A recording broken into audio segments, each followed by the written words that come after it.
I threw it back. Is that what you want me to do? Hey, David, can you throw it back? All right, I'm standing here with our hot dog eating contest contestants. All right, who feels the most confident that they're gonna win? You never eat hot dogs, but you feel like you're gonna win. Why is that? I've been waiting for this moment. These hot dogs are replacing all the other hot dogs. Oh, okay, yeah, right. All right, wait, why are you gonna win? I feel confident that I'm gonna win because I put in preparation. I stayed hungry for the day. Ooh, he stays hungry. And I did a camp, so I'm tired and I'm hungry. So I love it. I love it. What a winner. Why are you gonna win? I'm gonna put hot dogs in my mouth quickly. Ah. There you go. Yeah, you heard it here first.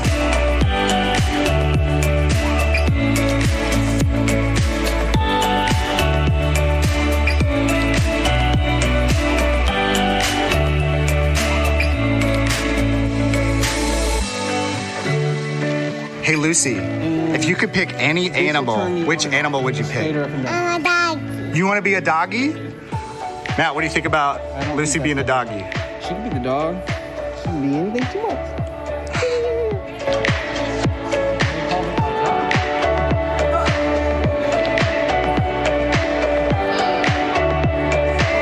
Lauren, what's your favorite part of Menlo Students Live? I like it when Zach gets roasted because Zach has not won San Jose a single competition. But you know, tonight Mary is gonna win for us because Zach is feeling good. Yeah, okay. Feeling very attacked in this video right now. This feels very unnecessary right now, Lauren, but thank you. Yes, I would like to say though, I am in general a winner. For everyone out there who's watching this, I am a winner. I would like to say that's false. That's not I'm true. sorry, I can't hear you, Lauren. No. All right, y'all. Well, it is the end of the day. I'm exhausted. I cannot believe what happened to me today, but listen, I just want you guys to know that we're so thankful that you watched this video, and I want you to like, share, and subscribe to our channel because we want more people to know about the things that we're doing, how we're having so much fun, and at the same time, trying to just survive quarantine. And this time, we're not gonna throw it back. Not anymore. Probably not. That's next time.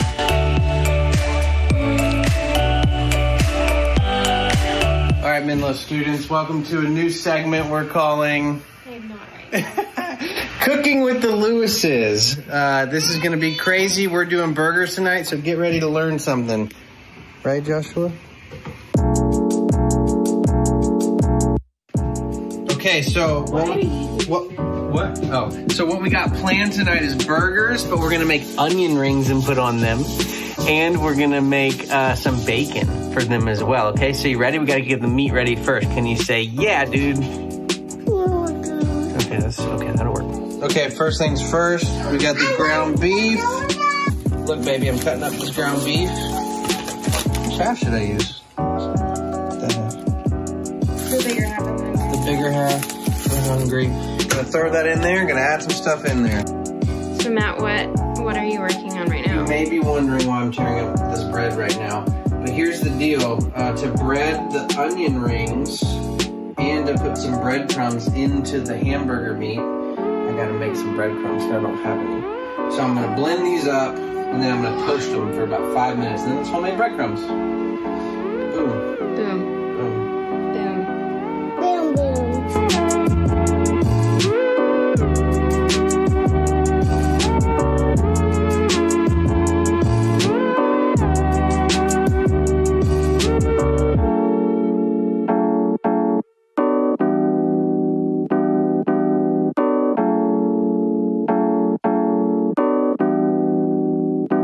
Ready? Hi. Look at me, Lucy. We want to make these into rings because they're onion rings. How do you do that? You just Lucy, do you know that you're called the sous chef? Huh? Chef. You're the sous chef, and Daddy's the chef. You're the sous chef. No. Or are you the loose sous chef? Luge chef? Now we get our bacon ready.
this is also still happening. What's up, Lucy? I don't understand anything you said, but I love you.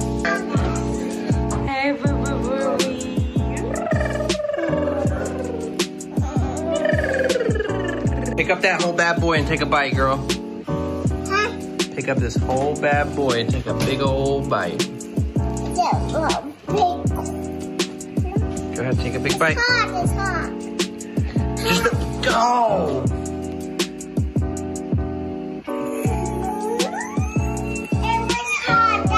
I'm gonna explode.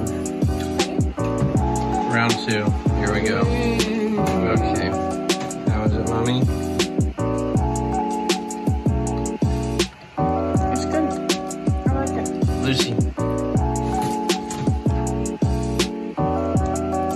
I like that. Okay, that was fast. Immediate. Because if y'all decided you didn't notice, I'm never cooking again.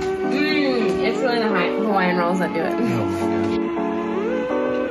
Alright, it's not perfect. It is good. It tastes good.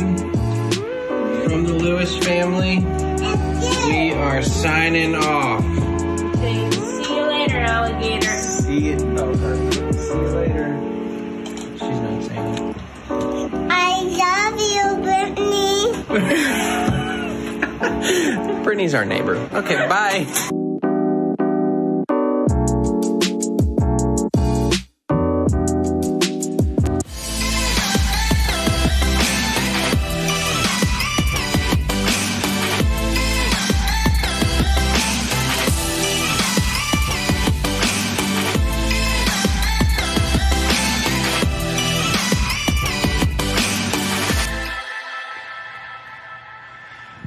What's up, Menlo students? We are here. It is the final week of the summer. My name is Brett. I am the student pastor here at the Menlo Park campus, and I'm here with my good friend, Matt Lewis. What's up, everybody? We're so glad to be here with you tonight. It's looking a little different, feeling a little different. We're actually up in the balcony. We're usually down there, worship and all the stuff going on, but we just wanted to be up here with some of our friends. The people on this. Yeah, we got baby Jesus. Baby Jesus right here, is Mary, there. Joseph. I'm not sure what else is going on, but this is probably important, so that's why we're sitting here beside it, I guess. And Cool place. here's the thing. We've had a great summer, and we are going to talk about that tonight. Brett's going to close it up with a good message, a good word to deliver to us, but we've done a lot this summer. Like, what have we been up to? What have the themes been? What have we been doing? Yeah, it's been a busy summer. It feels like it just started, too. Yeah. But we had 90s night. 90s night. We had superhero night. That was last week. Superhero We had night. Disney night. We had America night. Christmas in Christmas in July. July. Yeah, that we had was Christmas one. in July. We're missing one there. I don't know if you remember which one we're missing. Put it in the chat. Put your favorite night that we had in the chat. Put your favorite staff member in the. No, I'm just kidding. Don't put that one in the chat. Brett.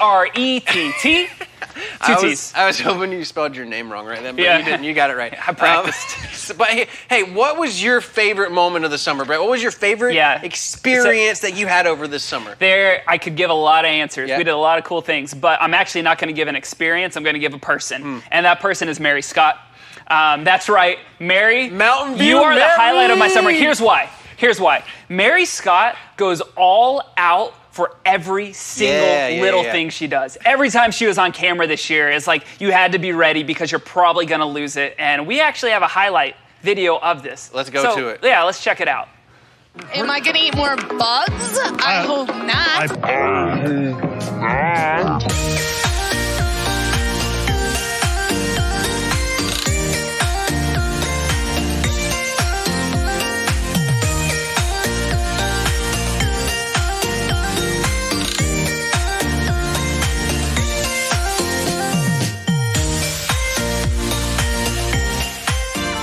Whoa! Oh my gosh. Mary, what are you doing? I'm not Mary, I'm Batman. Okay. Or you can call me Bruce. All right, yep, that's... Wait a second. What are you wearing? We're supposed to be in costume, Zach. Yo, Mountain View Mary going all in. That was so awesome. Hey, Mary, if you're in the chat, say hey to everyone. Everyone say hey to Mary. Such a great job this summer. We love you. We appreciate you. I still can't. Just that. Hey, I'm Mary. Like, How can you keep it together with that? I can watch it over and over and over again. And you know she practiced it. You know she did. But maybe I should do the talk like this today. How do you think? Well, Matt, Matt, okay, I can't. It's hurting my voice. Matt, what about you? Okay, what was the highlight of your summer? Okay, so definitely the highlight of my summer was a different person. It was our very own Zach Porter getting roasted all summer. And like, listen, if you ever been around a campfire and you're making s'mores and you put the marshmallow on the end of the skewer and you put it over the fire and it just roasts, that's kind of like what happened to Zach Porter all summer. He got roasted. I loved it. Check it out. That's great. Bottoms up. Oh man! All right, I'm about to do it.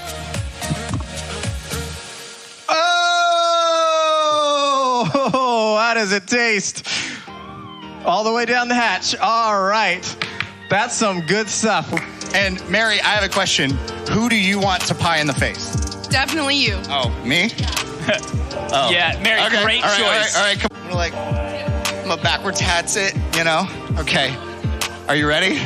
I'm not ready. No. All right, let's do it.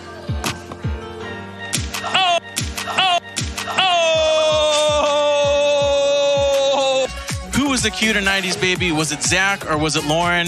Vote drum roll. The winner is Zach. Psych, it's Lauren! Oh! Yeah. Lauren is the cutest 90s baby. We all knew that was going to happen. Zach, just for the record, I voted for you. Like, that pose, it looks so good. Man, you should have won that. But, Zach, we love you. I'm so glad you joined our team right before Shelter in Place started, and we are looking forward to so many more months and years together with all of our staff. And, you know, tonight we are looking back, but we also have some cool things coming up that we want you guys to know about. Matt, what's our first one?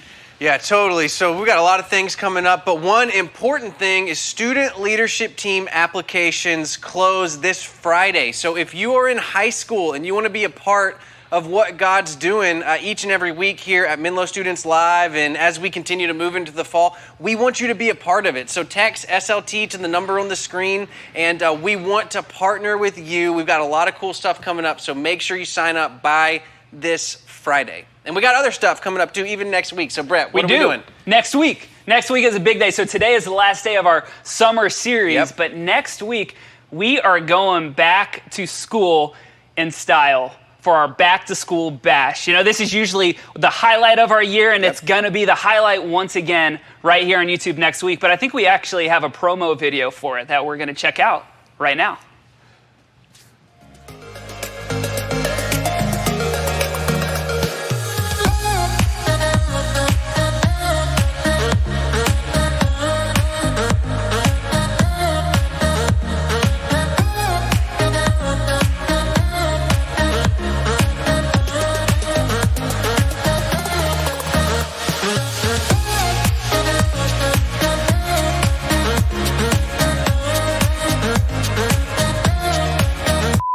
Matt, didn't you say I'm announcing the giveaway?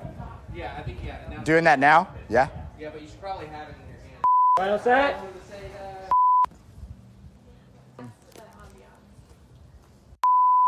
Next week at our Back to School Bash, we're going to be giving away an iPad Air, AirPods Pro, and an Apple Pencil to help you get ready for school at our Back to School Bash.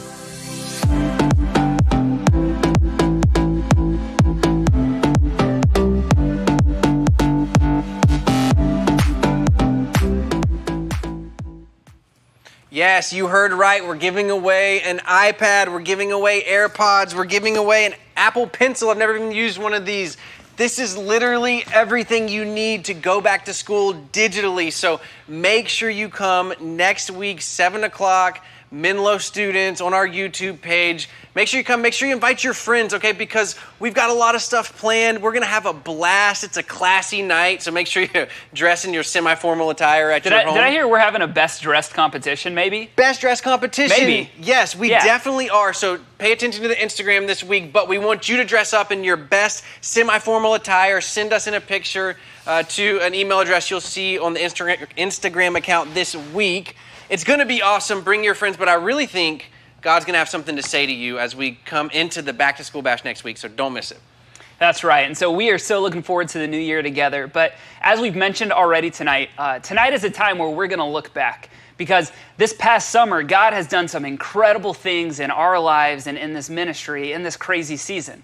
In fact, right now, we have some stories from some of you who sent us videos sharing just what has Jesus been doing in your life this season. Let's check it out.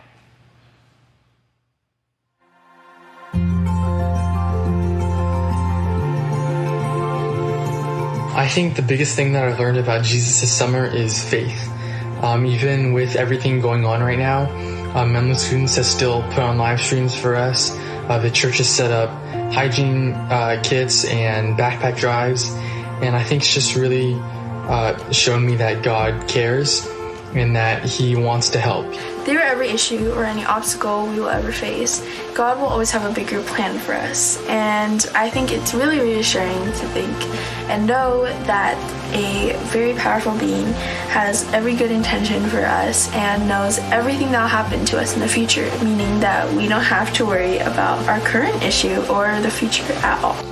I've never been good at reading the Bible or doing devotionals, so I started praying a lot more, asking God if He was still there and if He still had a plan for me. Since then, I felt more at peace and more productive and joyful than I have since the start of quarantine. In this season, I have learned that my God is one of hope and love, and He does great works in people, even What I learned this summer regarding life with Jesus is that life with Jesus goes on no matter what. Jesus still finds a way to reach out and find ways to communicate with us, whether it be through online messages, online life group, all that sort of stuff. One verse that I really like in this time is Proverbs 3:5. Trust in the Lord with all your heart and lean not on your own understanding. I love this verse because it reminds us that no matter how weird things seem right now, God always has a plan for us. And you can trust Him no matter what you're facing in your home life and in the world around us.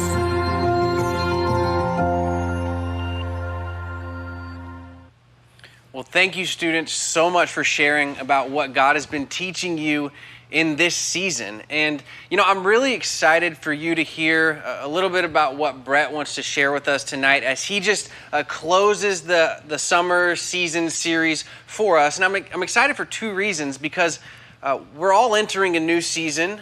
We've all been in a strange season. And I think that what Brett will talk with us about will help you transition from one season to the next. I mean, individually, if you put into practice what he's going to talk about, I think it'll really make a difference. But on a different plane here, I think that our church has been in a strange season. We're going through a shift from one senior pastor to trying to find another senior pastor. And everybody has been thinking about that in different ways. But what I want you to know is that everything Brett's going to share tonight can apply to us as a church, because we are all, at the end of the day, about one person, and that's Jesus. And so for us as a church to be able to focus in on that and to think about that again as being the most important thing, I think what he's going to share, we'll talk directly to that, but also we'll talk to us as individuals. And so with that being said, I want to toss it over to Brett to hear some of his thoughts about how we end this season together. Yeah, Matt, as you're talking about the church being in a season, this has been a challenging season for many people for many different reasons. And seasons are a part of life. We have good seasons, we have bad seasons, we have shelter in place, we have times when we're not in shelter in place. And I'll tell you for myself, this season and this series hit at the perfect time for me, because being able to sit with Paul's words has helped me find hope. And so tonight, I want to talk a little bit about, how do we hold on to some of these truths that we've learned this season? Because, we've been talking about Paul. And Paul was a guy who experienced quite a few different seasons. And I'll tell you, most of Paul's seasons were not ones that we would probably choose for ourselves. But yet when you see Paul's writings, one thing you see over and over and over again is that he remains faithful. He remains hopeful, and he trusts Jesus in the midst of these seasons. And so one verse that I just want to shape our time together with right now comes from the end of Paul's letter to the Philippians. And you probably heard this. You might see it written on Steph Curry's shoe from time to time. And it says this. Paul says, "I have learned the secret to being content in any and every circumstance." You could say in every season. "Whether full or hungry, whether having plenty or being poor, I can endure, or I can do all things through him who gives me strength. See, that verse right there sums up what gave Paul hope. And that hope was Jesus. Everything Paul did, everything Paul looked to in hard seasons was Jesus. And he knew that because of Jesus' resurrection, he'd be able to get through it with him. Now, if you hear nothing else tonight, I want you to hear this. Because of Jesus, we can face every season, every circumstance with hope. Because through his death and resurrection, we have life with him, and he is walking with us through those seasons. But tonight I'm going to give us a few little tips, let's say 3 tips to help us hold on to that truth. Because when the seasons come, it can be challenging. And to make it easy, pastors, we like to use alliterations. We're going to call them the 3 R's, the RR and R. And so the first R that we're going to do is this, and it is rejoice. Rejoice. Paul says this. He says, rejoice in the Lord always. I will say it again, rejoice. Now, Matt, question for you. When was the last time that you rejoiced? Like last time you were celebrating, you were just overflowing with happiness and just like, woo!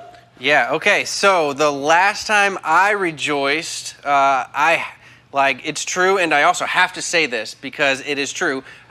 The birth of my son about 6 months ago, I was rejoicing. It was an amazing experience, and I will say no more about it because things might get weird. So that was it. That was good. And I imagine you may not have been rejoicing in the 6-month shelter in place with a crying baby, but maybe that was challenging. Maybe, There were different emotions, but yes. What I love about that is, a new life is something. Of course you're happy about. You're rejoicing, and oftentimes when we think about our lives, times that we rejoice, it's those happy moments. But for Paul, let's remember where Paul is when he's writing this letter. He's sitting in prison. And the church at Philippi, they're being persecuted. Both of those situations are ones where I know that I would probably not be rejoicing. Yet Paul says this. He says, rejoice. But I think it's important to look at what is Paul saying we rejoice in, because it's not our situations. He says, rejoice in the Lord. Because you see, for Paul, rejoicing wasn't a result of your situation. Rejoicing flows from your foundation. And Paul's foundation was in Jesus and what Jesus had done. Pastor Tony Evans says this. He says, Paul wants the church to live in the joy of Jesus and not out of our exterior circumstances.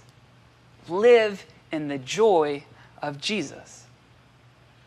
You see, once again, Paul lived out of the truth and the hope found in Jesus' resurrection, knowing that no matter what season he faced, he could walk through it knowing Jesus was walking through it with him.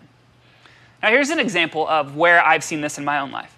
Last summer, my grandma passed away. And I'll tell you, I was really close to my grandma. I was there with her when she passed, and that season was a very challenging, very sad, very hard time. But yet when I sat with my grandma that day, I was also rejoicing. Not because I was about to lose her, but because I knew that sitting in that room, God was holding her, and God was holding me.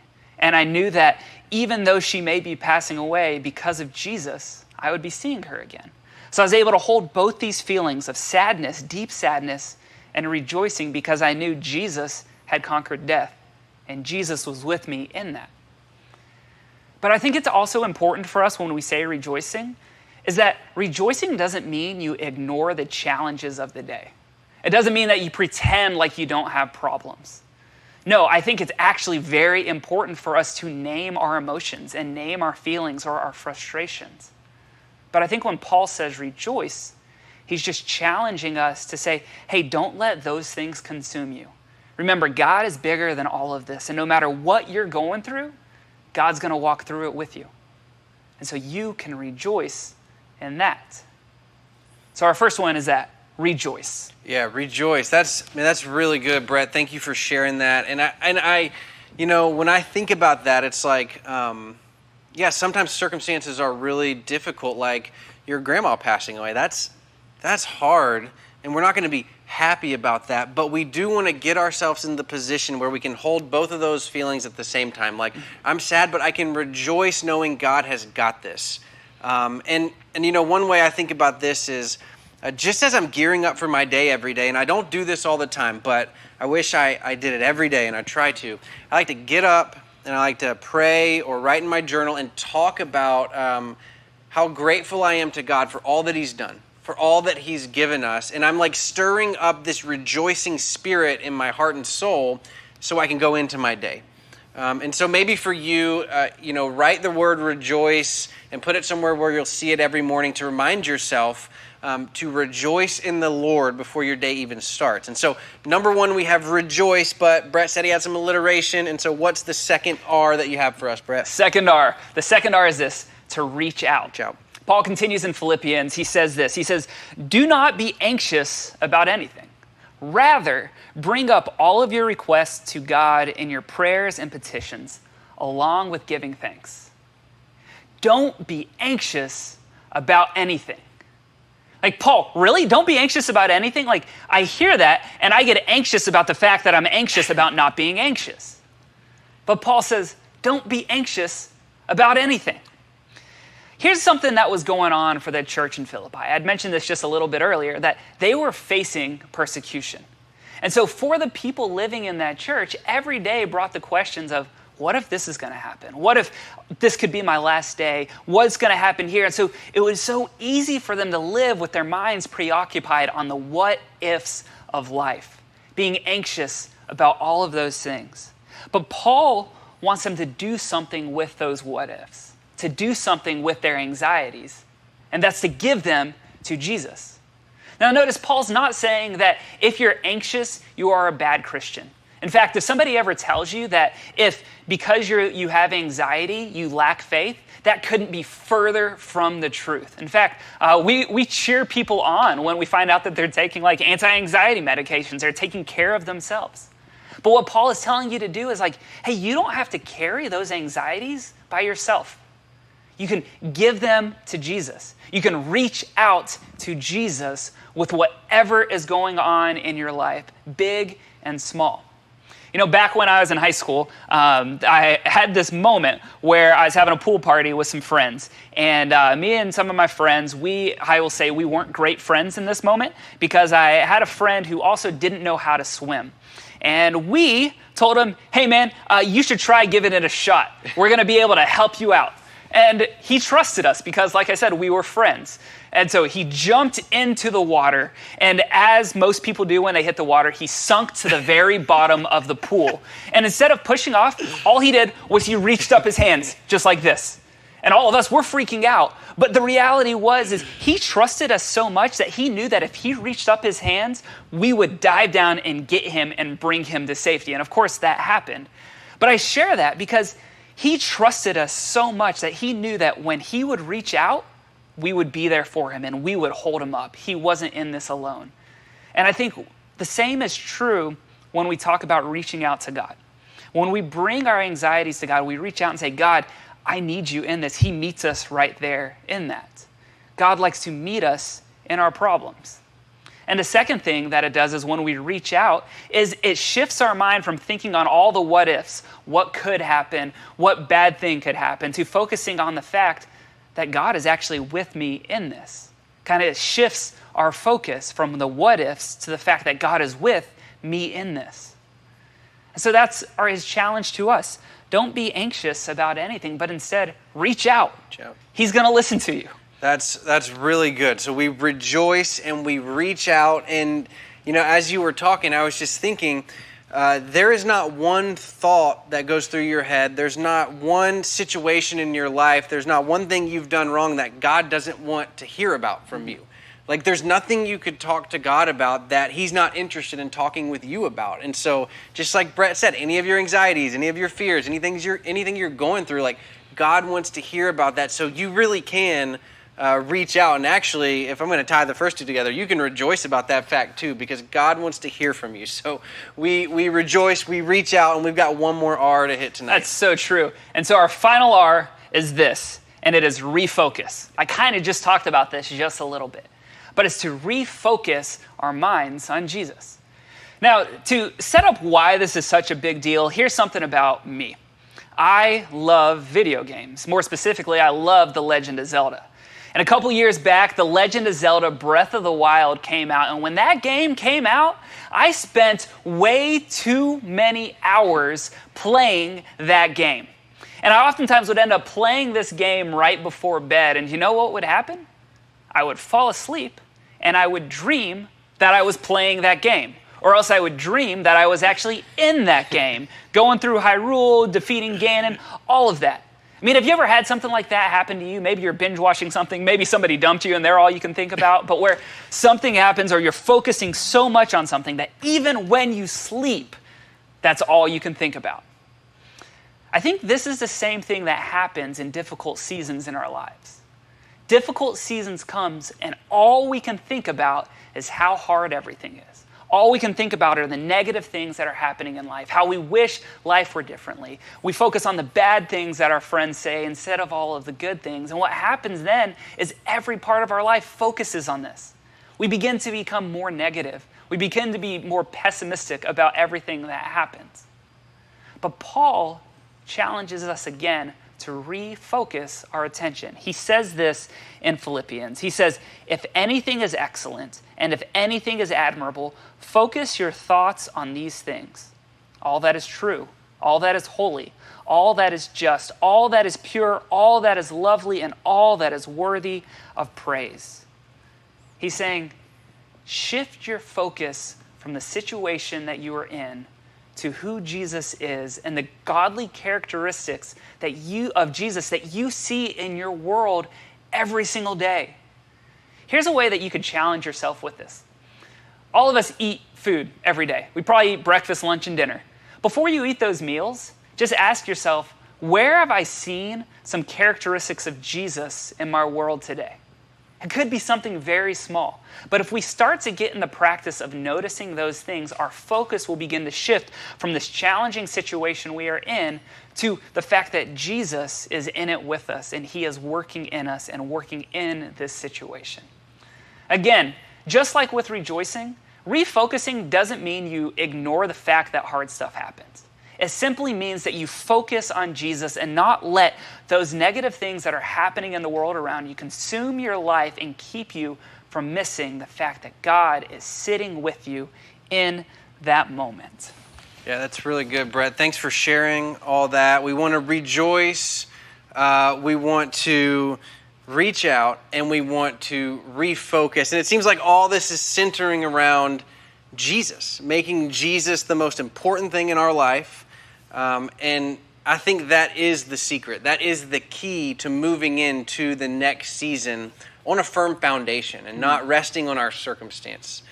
Is there anything you want to say? Anything else that you want to say to close us up before I tell us what's going to happen next? I think that's right. It goes, all of this, it's not about like what you do better. Like you're refocusing, obviously those are things you do, but it's not about you. It's about Jesus. Right. Going back to that original verse by Paul where he says, I have learned the secret to be content in every circumstance, whether well-fed or hungry, whether rich or poor. You could say whether in shelter in place or with all my friends, in a good season or a bad season.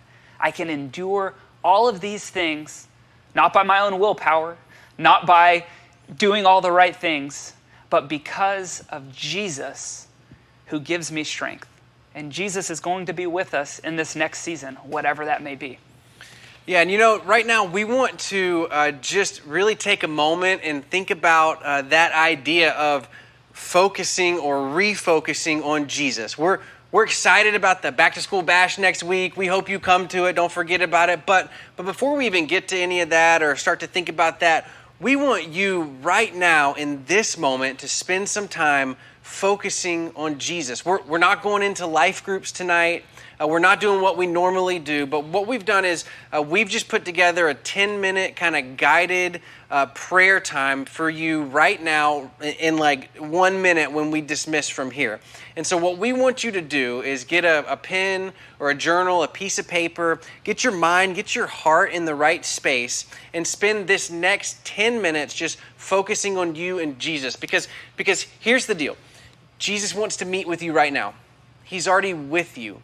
And oftentimes we just need to take time to slow down and refocus on him. And so we're praying that you do that right now in this moment.